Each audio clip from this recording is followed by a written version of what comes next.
हाँ, तो हम पढ़ रहे हैं श्रीमद् भगवद गीता के तृतीय अध्याय में अभी तक हम 37वें श्लोक तक का अध्ययन कर चुके हैं और आज बात करते हैं 38वें श्लोक की और उसके आगे के अन्य श्लोकों की। तो वो भगवान श्री कृष्ण पिछले अध्याय तक, पिछले श्लोक तक जो कहा वो क्या था कि काम और क्रोध मनुष्य के दोनों हाथों की तरह हैं। जिस प्रकार से दायां और बायां दो हाथ मनुष्य के शरीर में होते हैं, उसी प्रकार से काम और क्रोध मनुष्य के अंदर ही घर बनाकर रहते हैं। जो मनुष्य काम के चक्कर में पड़ जाता है, अर्थात जिस मनुष्य के अंदर काम अपना घर बना लेता है, उसका पेट कभी भरता नहीं है, उसकी इच्छाएं कभी पूर्ण होती नहीं है। और जब मनुष्य की इच्छाएं पूरी नहीं होती हैं तब क्या होता है, उसे क्रोध आता है। तो भगवान श्री कृष्ण कहते हैं कि यह जो काम है मनुष्य के अंदर विद्यमान रहने वाला महान शत्रु है। तो आगे इसी क्रम में कहते हैं श्री कृष्ण कि धूमेन आव्रियते बहने, धूमेन आव्रियते बहने यथा आदर्श मलेन च यथा उल्बेन आवृतो गर्भः तथा तेन इदम आवृतम्। यानी श्री कृष्ण अब उस काम के विषय में भिन्न उदाहरणों के माध्यम से समझा रहे हैं और इस श्लोक के माध्यम से श्री कृष्ण अर्जुन को कहते हैं कि हे अर्जुन, धूमेन आवृते बहने यथा आदर्शो मलेन च यथा उल्बेन आवृतो गर्भ तथा तेन इदम आवृतम। अर्थात अन्वय क्या होगा, तो अन्वय होगा कि यथा धूमेन बहने मलेन आदर्श आव्रियते च यथा उल्बेन गर्भ आवृतः तथा तेन इदम आवृतम्। कहने का तात्पर्य है कि यथा जिस प्रकार से धूमेन धुएं के द्वारा बहने अग्नि मलेन मल से आदर्श दर्पण आवृयते ढका जाता है, चे और यथा जैसे उल्बेन जेर से, जेर यानी झिल्ली, जेर शब्द से तात्पर्य है, उल्बेन शब्द का अर्थ होता है झिल्ली, ठीक है, झिल्लियाँ। तो झिल्ली जेर से गर्भ आवृत ढका रहता है तथा वैसे ही तेन उस काम के द्वारा इदम आवृतम, यह शरीर ढका हुआ रहता है, यह ज्ञान ढका हुआ रहता है।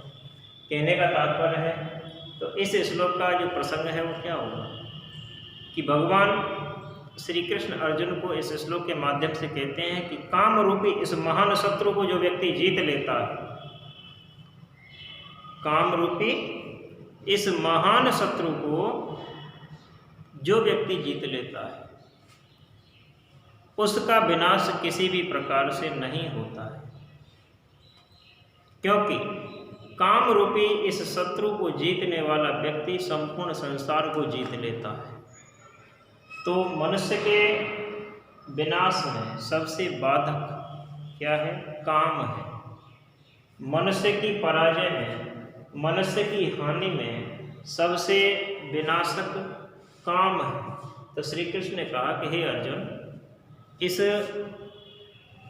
महाविनाशकारी शत्रु काम को जीत लेने वाला जो मनुष्य है वो संपूर्ण संसार को जीत लेता है, क्योंकि कामी जो मनुष्य होता है वो दीन होता है। कैसा होता है, दीन होता है, भयभीत रहता है, हमेशा डरता हुआ रहता है, किसी न किसी कारण से डर उसके अंदर घर बनाकर बैठ जाता है। काम ज्ञान को ढक देता है और जब मनुष्य के अंदर ज्ञान नहीं होगा तो भय उसे चारों ओर से घेर कर रखता है। तो श्री कृष्ण के कहे हुए इस श्लोक का अर्थ क्या है कि यथा धूमेन बहने, जिस प्रकार धुएं से अग्नि ढक जाती है, जब धुआं होता है तो आपको अग्नि दिखाई देती है क्या, नहीं देती। तो यथा धूमेन वहने, जिस प्रकार धुएं से अग्नि मलिन आदर्श आव्रियते, और मल से, गंदगी से, धूल से आदर्श यानी दर्पण ढक जाता है। शीशा, कांच जिसे कहते हैं, तो दर्पण ढका होता है। यथा उल्वेद गर्भ आवृत, और जिस प्रकार झिल्ली से गर्भ ढका हुआ रहता है, बच्चा हिलडुल नहीं सकता गर्भ के अंदर, क्योंकि वो झिल्लियों द्वारा घिरा रहता है, जेर द्वारा घिरा रहता है। तथा माने उसी प्रकार, तेन माने इस काम के द्वारा क्या ढका रहता है, मनुष्य का ज्ञान ढका रहता है। तो जब हम इस श्लोक को व्याख्या स्वरूप लिखेंगे तो हमें लिखना है कि भगवान श्री कृष्ण कहते हैं कि ज्ञान पूर्वक कर्म करने वाला मनुष्य भी, ज्ञान पूर्वक कर्म करने वाला मनुष्य सभी प्रकार से सुखी होता है, सब प्रकार से संतुष्ट हो सकता है, किंतु काम मनुष्य के ज्ञान को ढक लेता है। जिस प्रकार अग्नि को धुआं ढकता है, गर्भ को जेर ढकता है, शीशे को धूल मिट्टी गंदगी ढक लेती है, उसी प्रकार ज्ञान को काम द्वारा ढक लिया जाता है। और जिस व्यक्ति का ज्ञान ढक जाता है वह चारों ओर इस संसार में भयभीत रहता है। ऐसा मनुष्य जो काम रूपी होता है, सभी प्रकार से काम उस मनुष्य के साथ घात करता है। काम से दबा हुआ व्यक्ति, काम से दबा हुआ जो ज्ञान है वो अज्ञान से भी बुरा होता है, क्योंकि चालाकी से वह काम करता है। कहने का तात्पर्य है कि मनुष्य को इस काम रूपी शत्रु को सबसे पहले जीतना चाहिए। जब काम पर मनुष्य विजय प्राप्त कर लेता है, कामनाओं पर मनुष्य विजय प्राप्त कर लेता है, इच्छाओं पर मनुष्य विजय प्राप्त कर लेता है, तब उसके अंदर क्रोध भी घर नहीं बना पाता है। जब इच्छाएं पूर्ण नहीं होती, काम के वशीभूत होकर मनुष्य भिन्न भिन्न प्रकार की इच्छाएं रखता है और उनके पूरा नहीं होने पर मनुष्य को क्रोध आता है। तो काम और क्रोध मनुष्य को सभी प्रकार से नष्ट करने का प्रयत्न करते हैं, सभी प्रकार से नष्ट कर ही देते हैं। तो इस प्रकार से कहते हुए भगवान श्री कृष्ण आगे कहते हैं 39वें श्लोक के माध्यम से कि आवृतम ज्ञानम एते ज्ञानिनो नित्य वैरिणा काम रूपेण कौन्तेय दुष्पूरेण अनलेन च। तो भगवान श्री कृष्ण ने कहा कि हे अर्जुन, आवृतम ज्ञानम एते, आवृतम ज्ञानम एते ज्ञानिनो नित्य वैरिणा काम रूपेण कौन्तेय दुष्पूरेण अनलेन च। अर्थात इस श्लोक का अन्वय होगा कि कौन्तेय ज्ञानिनः नित्य वैरिणा चे दुष्पूरेण अनलेन एते काम रूपेण ज्ञानम आवृतम। अर्थात कौन्तेय, हे कुंती पुत्र अर्जुन, हे अर्जुन, ज्ञानिनः ज्ञानियों के, नित्य वैरिणा नित्य वैरी, चे और दुष्पूरेण कठिनाई से पूर्ण होने वाले, अनलेन अग्नितुल्य, एतेन माने इस काम रूपेण काम रूप के द्वारा, ज्ञानम माने ज्ञान, आवृतम ढका हुआ रहता है। तो भगवान श्री कृष्ण ने कहा कि हे अर्जुन, ये जो काम है इसको कठिनाइयों से भी जीता नहीं जा सकता, कठिनाइयों से भी ये इच्छाएं पूर्ण नहीं होती हैं। तो भगवान श्री कृष्ण के कहे हुए इस श्लोक का प्रसंग क्या होगा कि पाप आदि जो कर्म होते हैं, पाप आदि जो कारण होते हैं, काम के द्वारा, ज्ञान के लिए, किसके द्वारा, काम के द्वारा ज्ञान के क्या हो जाते हैं, ढक लिए जाते हैं। तो उसी का उल्लेख करते हुए श्री कृष्ण कहते हैं अर्जुन से कि हे अर्जुन, हे कौन्तेय, हे कुंती पुत्र, ज्ञानिनः ज्ञानियों के नित्य वैरी, यानी कि इस काम को ज्ञानियों का नित्य वैरी समझो। इस काम को ज्ञानियों का क्या समझो, नित्य वैरी समझो। क्यों समझो? क्योंकि अग्नि के समान तृप्त नहीं होने वाला यह काम होता है। जैसे अग्नि होता है, अग्नि में कितना ही डालता जाओ, कितना ही डालता जाओ, लेकिन अग्नि कभी शांत नहीं होता है। उसी प्रकार से काम ज्ञानियों के द्वारा भी क्या नहीं होता है, शांत नहीं होता। क्योंकि ज्ञानी व्यक्तियों का जो ज्ञान होता है वह नित्य रूप से इस बैरी काम के द्वारा ढक लिया जाता है।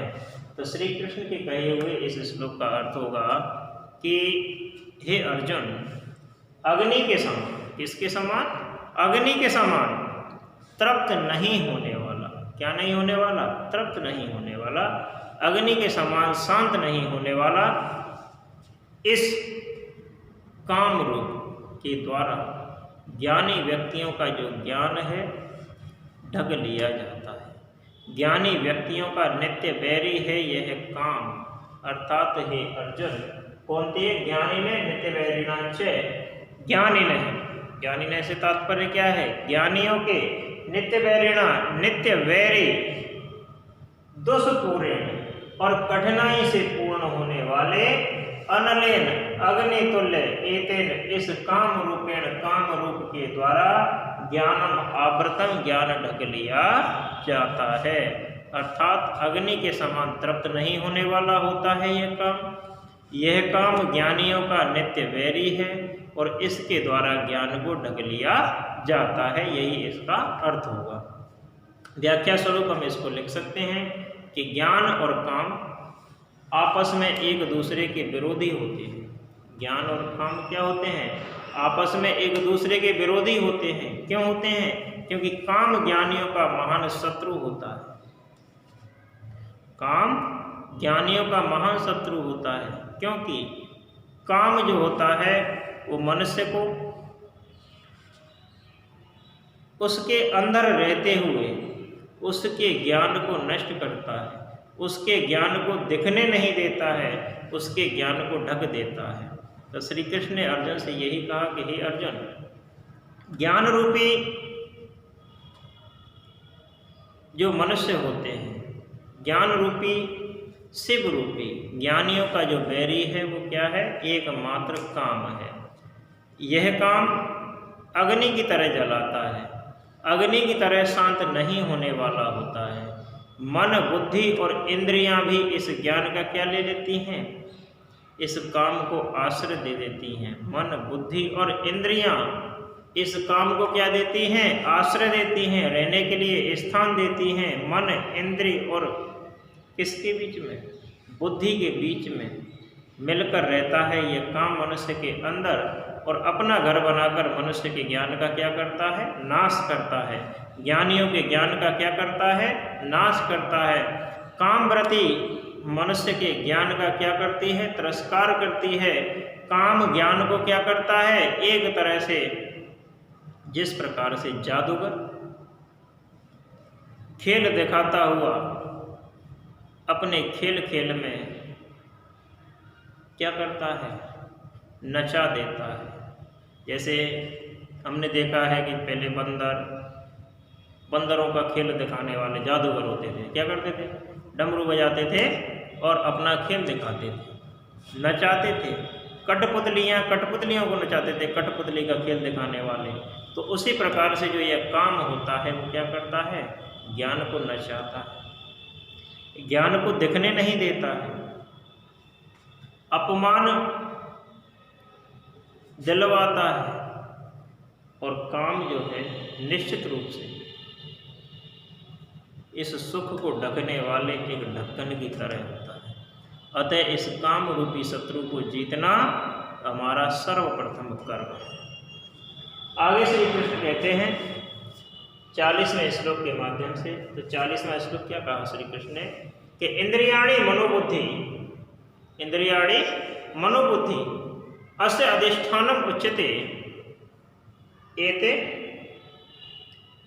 एतै विमोह पी एषः ज्ञानम आप्रत्य देहिनम।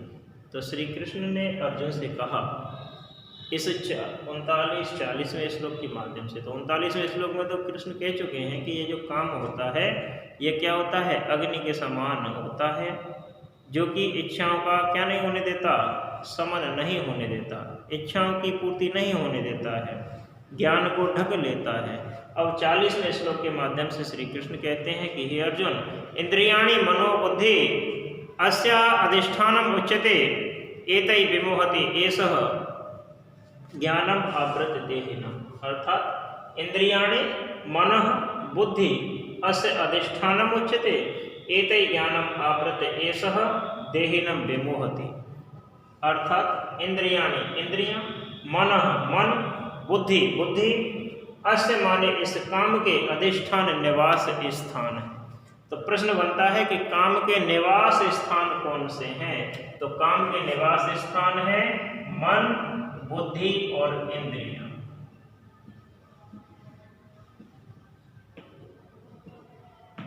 मन, बुद्धि और इंद्रियां काम के निवास स्थान कहे गए हैं। एतई इन मन, इंद्रिय और बुद्धि द्वारा ज्ञान को आवृत ढक करके, आच्छादन करके, घेर कर, ऐसे माने यह काम देहिनम जीवात्मा को विमोहति मोहित कर देता है, मोहित कर लेता है। तो भगवान श्री कृष्ण इस श्लोक के माध्यम से कहते हैं, तो इसका प्रसंग होगा कि हे अर्जुन, काम रूपी शत्रु को पकड़ने के लिए मैं उसके घर का परिचय देता हूँ। अर्थात श्री कृष्ण के कहे हुए इस श्लोक का जो प्रसंग है वो क्या है कि भगवान श्री कृष्ण काम के विषय में बताते हुए उस काम के निवास स्थान का पता दे रहे हैं, उस काम के निवास स्थान को बता रहे हैं। अर्थ सीधा सा है कि इंद्रियाणि मन बुद्धि यस्य अधिष्ठानम उच्यते, इंद्रियां, मन और बुद्धि इस काम के अधिष्ठान है, निवास स्थान है। एतै ज्ञानम आवृत, और इनके द्वारा ज्ञान को आवृत ढक करके, घेर करके, अस्य देहिनम विमोहति, यह काम मनुष्य की, जीवात्मा की, किसको, देह शरीर को, विमोहति मोहित करता है, जीवात्मा को मोहित करता है। तो श्री कृष्ण कहते हैं कि हे अर्जुन, इंद्रियाणि मनः बुद्धि अस्य अधिष्ठानम उच्यते। अर्थात इंद्रियां, मन और बुद्धि, इंद्रियां, मन और बुद्धि इस काम के, इस काम रूपी शत्रु के निवास स्थान है, और इनके द्वारा यह ज्ञान को ढक कर जीवात्मा को क्या कर लेता है, मोहित कर लेता है। जब हम इस श्लोक को व्याख्या स्वरूप लिखेंगे, विस्तार से लिखेंगे, तो हम लिख सकते हैं कि जिस व्यक्ति के अंदर काम प्रबल होता है, कामनाएं प्रबल होती हैं, उसे स्वप्न में भी सुख की प्राप्ति नहीं होती। अर्थात ऐसे व्यक्ति को स्वप्न में भी सुख नहीं मिलता है। क्यों नहीं मिलता है? क्योंकि काम के हमारे शरीर के अंदर विद्यमान 3 घर हैं, इंद्रियां, मन और बुद्धि। इन इंद्रियों में, इंद्रियों के विषय में जो आसक्त होने वाला होता है, निश्चित रूप से दूषित हो जाता है। इच्छाएं पूरी करने में, सुखों का भोग करने में, सुखों को भोगने में इंद्रियों को क्या मिलता है, सुख मिलता है। और सुख के लिए इंद्रियां काम का आश्रय लेती हैं, काम की सहायता करती हैं। किसके लिए? सुख के लिए। इंद्रियों का प्रेरक क्या होता है? मन। तो मन भी काम का सबसे बड़ा सहायक है। अब आता है कि काम का सहायक क्या है? तो काम का सबसे बड़ा सहायक है मन, क्योंकि मन में काम निर्भीक होकर, निर्भय होकर निवास करता है। कामनाओं का संकेत पाते ही यह मन कैसा हो जाता है? विचलित हो जाता है, चंचल हो जाता है, चलायमान हो जाता है। मन के अंदर हलचल प्रारंभ हो जाती है। ज्ञान पवित्र होता है, फिर भी इस काम के द्वारा, काम रूपी इस शत्रु के द्वारा ढक लिया जाता है, उसको देखा नहीं जा सकता। मनुष्य जिसके अंदर काम निवास करता है, जिस मनुष्य की इंद्रियों में जिस मनुष्य के मन में, जिस मनुष्य की बुद्धि में कामनाएं, काम, ईर्ष्याएं, इच्छाएं निवास करती हैं, ऐसा मनुष्य धोखा खाता है, लुटता है, दुखी रहता है, रोगी भी रहता है। ऐसे मनुष्य को चिंताएं और निराशा चारों ओर से घेर लेती हैं। फिर भी जो मनुष्य का मन है, मनुष्य की इंद्रियां हैं, मनुष्य की बुद्धि है, उस काम को छोड़ती नहीं है।